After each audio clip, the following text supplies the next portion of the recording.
Some viewers may find the following video disturbing. Viewer discretion is advised. Zum Thema Syrien, würden Sie heute der Aussage zustimmen, dass Assad den Krieg in Syrien gewonnen hat? Und was bedeutet das? Assad ist stärker, als ich es mir wünschen würde. Und trotzdem müssen Gespräche geführt werden, die einen Übergang möglich machen, der versöhnend wirkt.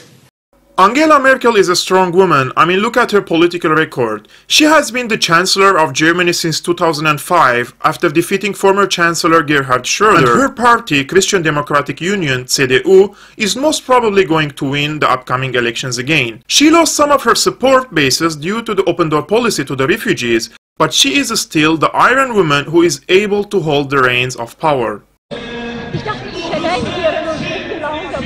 Wir haben alle keine Lust, wir haben alle Angst. Wir denken vor 100 Jahren. Das ist trotzdem nicht mal. Da kann man mal sehen, wie viele wir hier schon drin haben von diesen Leuten. Und jetzt sind aber 1,5 Millionen dazugekommen. Anyhow, in this video I would like to address the German foreign policy towards Syria and why should Berlin recalculate its policy towards the entire situation in Syria. Before the war, and particularly in 2009, former German foreign minister, who happens to be the current president of Germany, Frank-Walter Steinmeier, saw Syria and its president Bashar al-Assad as an important regional player and the key to Middle East peace process. Other Western politicians described Assad as a reformer who leads a secular government that preserves multiculturalism in Syria. So what really happened after 2011? Why the Western governments who claim to be champions of multiculturalism stood against the Assad government, who represents multiculturalism in Syria? In my opinion, Germany has no independent foreign policy towards the Middle East in general and Syria in particular. Some attempts have been made by the EU to have a common and independent foreign policy, but they failed to leave the American boat. When the anti-government protests erupted in Syria, the German government aligned itself with the anti-Assad camp, without taking into consideration the real nature of the protesters and their demands.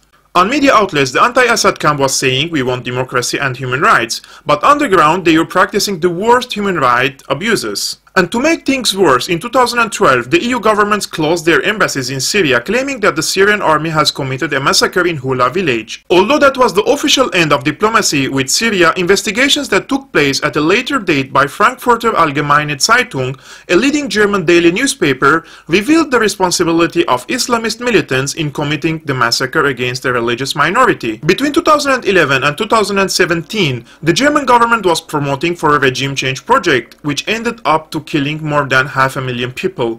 But Berlin's aggressive policy was not as bad as France, Britain and the US. That's why Germany still enjoys some positive reputation among the Syrian people, and we need to use this in the upcoming period, especially in promoting reconciliation and reconstruction. Berlin has no imperial history in Syria, and most Syrians perceive Germany in a good way. Now the elections are knocking the doors, and I think Merkel is going to win once again.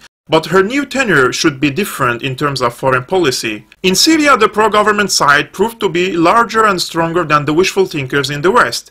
And Merkel should build bridges with the Syrian side in order to make peace, stop the killing and end the refugee crisis in her own country. Frau Merkel, the pro-government side is your natural allies. They are the ones who believe in secularism, multiculturalism and religious tolerance. The anti-Assad side is mostly Islamists. They are the ones committing terrorist attacks in Europe. You won't find one single terrorist who is a pro-Assad. Pro-Assad Syrians in your country are looking for education, employment and decent life, so pick the right one. At the end, I would like to give some policy recommendations to Frau Merkel, and I hope my message reaches her. Germany should, first, reopen its embassy in Damascus and re-establish diplomatic ties with Syria.